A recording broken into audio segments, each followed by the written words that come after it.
So now we get into the fun stuff. Here we go. So these next three case studies are actual studies we did within the past couple of years and with direct influence from Mike Slusarz. And before we get to Mike, I want to introduce the first case study. And the first case study is about informed investing. Very important. So a hospital client wanted to build a new state-of-the-art outpatient center in New Jersey.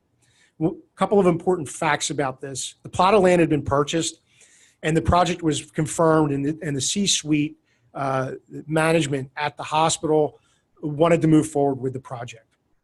They were confident in the equity in the brand, and they knew that the brand by itself had tremendous positive results in the community, but they wanted to see what they needed to include in this new outpatient center. So the question, what services and features should we invest in for our new outpatient center? So Bruno Ridgway, we constructed a survey instrument to go out and talk to consumers. We conducted a consumer market assessment, or we call CMA study, to measure community residents' likelihood to use the center, as well as what to offer in the center. Very important. So not in any particular rank order. These were what our hospital client wanted to find out, whether or not to include these services and features in the outpatient center. So everything from 24/7 care, 365 days a year, to accepting all major insurances and everything else in between. So this is what we went out and sought to find out from consumers, what they wanted, what they really wanted, and what was needed in this new outpatient center. So what did we find out? We found the must-haves had to be the 24/7 emergency care at the center, all the way down through mammographies and actually even a parking garage. In the area where they built this outpatient center, there was problems with parking, meter parking, so the parking garage was a major thing that consumers wanted to see at the center. What they didn't want was eye care, subspecialty orthopedic care, and selected pediatric services, as well as support and education programs. Several of these things would have been extremely costly for the hospital to implement. So really they saved by not including these, by doing their diligence and conducting market research. They were able to save money by not including services that were not necessary. Next, I'm going to pass it off to our esteemed guest, Mike Slusarz, to tell us how he implemented the plan.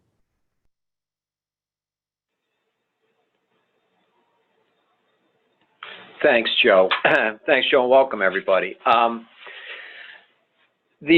was nice about this research project is the C-suite anticipated that there were needs in this marketplace that we were working in, knowing that we had some competition down there and knowing the geographical footprint pretty well.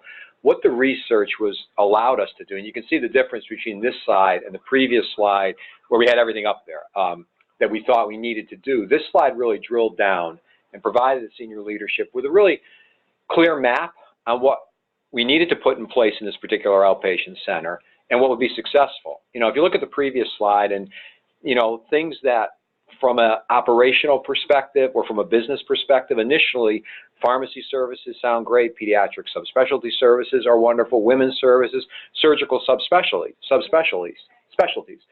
Yet, they require a pretty substantial financial investment, and they're going to require marketing dollars. So what the study was able to allow us to do, a retail model here, is balance out what was needed, what we could actually promote, where there was access and capacity, and not invest in other services that may be expensive, but also would present, in essence, a financial risk for us. So the study was embraced wholeheartedly by the senior management team because, again, it allowed us to develop a solid business plan, make some smart business decisions, put in place the services that were needed. This particular geographical area, as Joe said previously, the system had a strong brand name in this market, so it wasn't about do we need to get into the market and build the brand. Brand was already strong. It was already established. What we needed to come out with was a good product, a product that people could access, a product that we could promote in aligning back to the community with some real strong messaging. What we found in the study is the community really embraced our brand name. It embraced us coming into this particular market where we didn't have a physical footprint. We had a presence, but we didn't have a physical footprint. And it allowed us to really wrap our arms around a campaign that we, in essence, from a messaging standpoint, said in our marketing and our advertising and our PRM strategies that we belong to you. We belong to this market.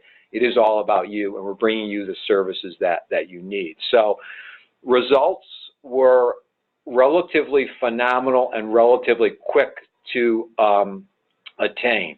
The major insurance piece really gave us a leg up because our competitor wasn't participating in all the major insurance plans in that particular market that consumers were using. So it was almost kind of a no-brainer, but the research confirmed that fact that if you engage with and participate in the right insurance plans, we're going to come to you, your brand's strong, we want you here. So we knew just by contracting with the insurance side of the equation, we were going to be successful in some respect, which we were able to do.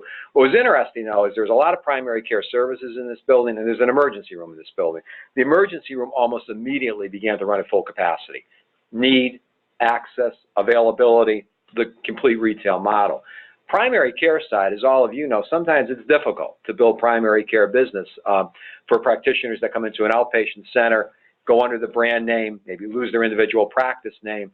But because the research identified the need for these services, so long as we had the right insurance plans in place, there was a baseline of about 1,000 PCP visits a month among 10 practitioners.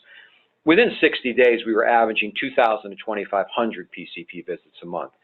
Because, again, right service, accessibility, right insurance plans, and a strong brand name behind it. So, you know, the research really helped us, like I said earlier, to put a solid business plan in place, make smart business decisions, not invest in everything like we always want to do, but invest in products that are going to be a win, invest in products that consumers want, and don't add in there things that may make sense for us from a depth and scale and scope perspective, to use industry jargon, but it doesn't make financial sense, because if we put in surgical subspecialties, pediatric services, a pharmacy, think of the marketing investment we're going to have to make to drive that business into the center, when really the consumers through the study said, no need for that. We have access to surgeons. Pediatric subspecialty services are fine. We have our local pharmacy. We think it's a great business decision or a great business model.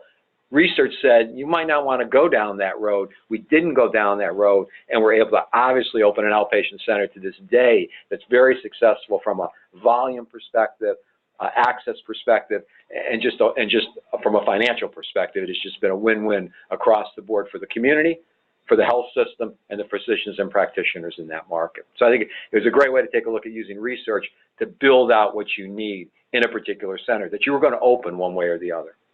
Thanks, Joe. Mike, that was fantastic.